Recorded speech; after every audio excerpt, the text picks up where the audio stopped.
Welcome to our channel. నేను ఆదిత్య. కలియుగ ప్రత్యక్ష దైవం శ్రీ వెంకటేశ్వర స్వామిని దర్శించుకునేందుకు తిరుమలకి ప్రపంచవ్యాప్తంగా లక్షలాది మంది భక్తులు ప్రతిరోజు వస్తుంటారు. తిరుమల 7 కొండలు ఎక్కి ఆనంద నిలయంలో స్వామివారి నిలువెత్తు విగ్రహాన్ని దర్శించుకొని తన్మయత్వం పొందుతారు. స్వామివారిని దర్శించుకున్న తరువాత కొద్దిసేపు బయట సేద తీరుతారు. ఆ తరువాత స్వామివారి ప్రసాదాలను తీసుకోవడానికి వెళ్తారు. స్వామివారి ప్రసాదాల్లో అతి ప్రధానమైంది లడ్డు. దీనినే తిరుపతి లడ్డు అంటారు. తిరుమల వెంకటేశ్వర స్వామి లడ్డు అయినప్పటికీ తిరుపతి లడ్డుగా పేరుగాంచింది. తిరుపతి వెంకటేశ్వర స్వామి ప్రసాదాల్లో ప్రధానమైనది లడ్డు. అన్ని లడ్డూలలో తిరుపతి లడ్డూకు ఉన్న ప్రాముఖ్యత దేనికి లేదంటే అతిశయోక్తి కాదు.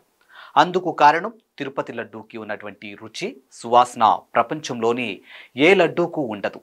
అందుకే తిరుపతి లడ్డూకు పేటెంట్ లభించింది. ఇక పేటెంట్ అంటే తిరుపతి లడ్డు తయారీ విధానాన్ని ఎవరూ అనుకరించకూడదు. తిరుమల ఆలయంలో ప్రసాదంలో 15వ శతాబ్ది నుంచి 20వ శతాబ్ది తొలినాళ్ల వరకు ఇప్పుడు లడ్డూకి ఉన్నటువంటి స్థానం వడకు ఉండేది.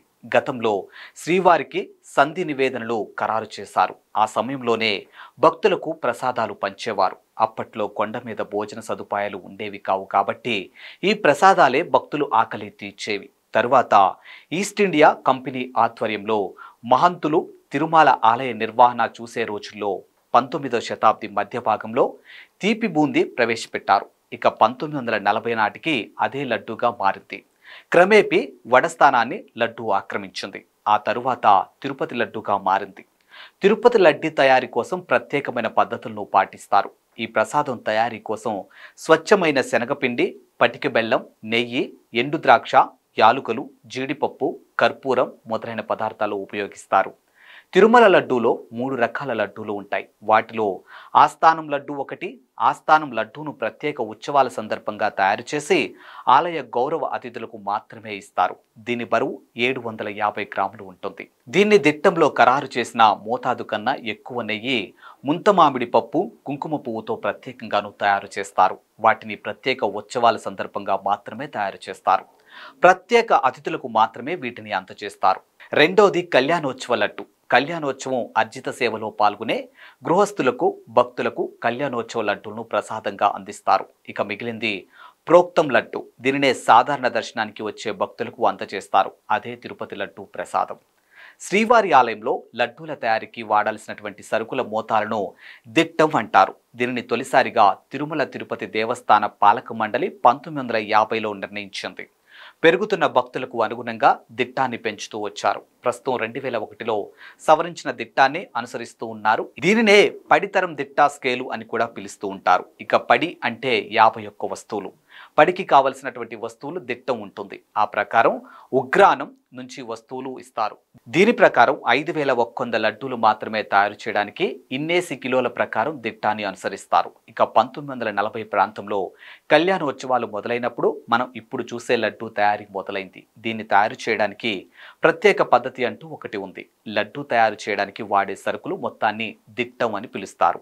ఈ దిట్టం స్కేలును 1950లో మొదట రూపొందించగా భక్తుల తాకిడిని బట్టి దీన్ని 2001లో సవరించారు. ఇప్పుడు ఈ స్కేల్ ప్రకారమే లడ్డూలను తయారు చేస్తూ ఉన్నారు. శ్రీవారి లడ్డూ తయారీలో వాడే దిట్టంలో వాడే సరుకులు దీని ప్రకారం 5100 లడ్డూల తయారీకి 803 కేజీల సరుకులు వినియోగిస్తారు. ఇక తిరుపతి లడ్డూ తయారీకి ఉపయోగించే వస్తువులు ఆవు నెయ్యి 165 కిలోలు, శనగపిండి 180 కిలోలు, చక్కెర 400 కిలోలు, యాలుకలు 4 కిలోలు, ఎండు ద్రాక్ష 16 కిలోలు, కలాకండం 8 కిలోలు, ముంతమామిడి పప్పు 30 కిలోలు ఉపయోగిస్తారు.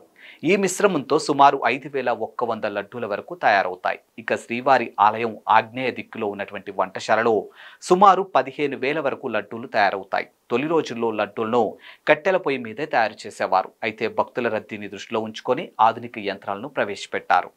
తిరుమలలో లడ్డూ తయారీ కోసం పోటు అనే వంటశాల ఉంది. ఇక్కడ అత్యాధునికమైనటువంటి వంట సామాగ్రి సహాయంతో రోజు లక్షల లడ్లు తయారు జరుగుతూ ఉన్నది. ప్రస్తుతం ఇస్తున్న తిరుపతి లడ్డూ ప్రసాదం కంటే ముందు లడ్డూకు బదులు శ్రీవారి ప్రసాదంగా బూందీని భక్తులకు అందించేవారని తెలుస్తుంది. క్రీస్తు శకం 1803లో బూందీగా ప్రారంభమైనటువంటి తిరుమల ప్రసాదం కాలక్రమంలో 1940 నాటికి లడ్డూగా మారినట్టు అగమ్మ శాస్త్ర పండితులు పేర్కొంటున్నారు. ఒకప్పుడు బియ్యం పిండితో చేసినటువంటి లడ్డూ ప్రసాదాన్ని తిరుమలకు వచ్చినటువంటి భక్తులకు శ్రీవారి ప్రసాదంగా అందించేవారట.